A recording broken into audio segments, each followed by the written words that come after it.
Hello dear students, আশা করছি তোমরা সবাই খুবই ভালো আছো। আজকে আমরা জানব সাবজেক্ট অ্যান্ড প্রেডিকেট সম্পর্কে। তাহলে চলো শুরু করা যাক। সবাই মন দিয়ে শুনতে থাকো, আশা করছি বুঝতে অনেক সহজ হবে। আর পারলে একটা খাতা নিয়ে বসে পড়ো।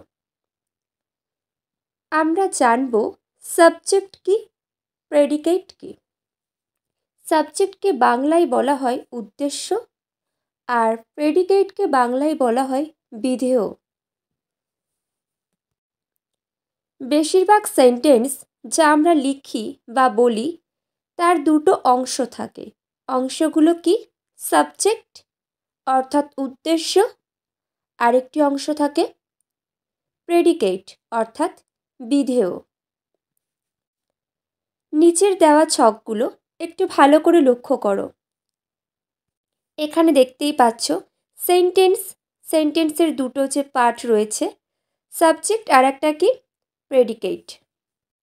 সাবজেক্ট সম্পর্কে ভালো করে শুনে নাও, জেনে রাখো কি যে ব্যক্তি বা বস্তু সম্পর্কে আমরা কথা বলি বা লিখি তাকে সাবজেক্ট বা উদ্দেশ্য বলা হয়।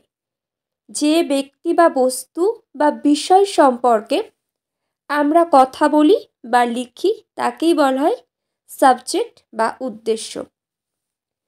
Subject is a word or a group of words that tell some person or things. উদ্দেশ্য হলো একটি শব্দ বা শব্দ সমষ্টি যা কোনো ব্যক্তি, বস্তু বা বিষয় সম্পর্কে কিছু বলে। এবার জানব প্রেডিকেট। সাবজেক্টের সম্বন্ধে আমরা যা বলি বা লিখি তাকেই বলা হয় প্রেডিকেট অর্থাৎ বিধেয়। তাহলে বিধেয় কাকে বলবো? সাবজেক্টের সম্বন্ধে আমরা যা বলি বা লিখি তাকেই বলা হয় প্রেডিকেট বা বিধেয়। আমরা কয়েকটা এক্সাম্পল দেখে নেব, উদাহরণ দেখে নেব। দেখো এখানে দেওয়া আছে উই স্লিপ অ্যাট নাইট। পরেরগুলো দেখো Sona is a sweet girl. Next দেখো a group of boys is going to play ground. এখানে দেখো সাবজেক্ট প্রেডিকেট আলাদা করে দেওয়া আছে।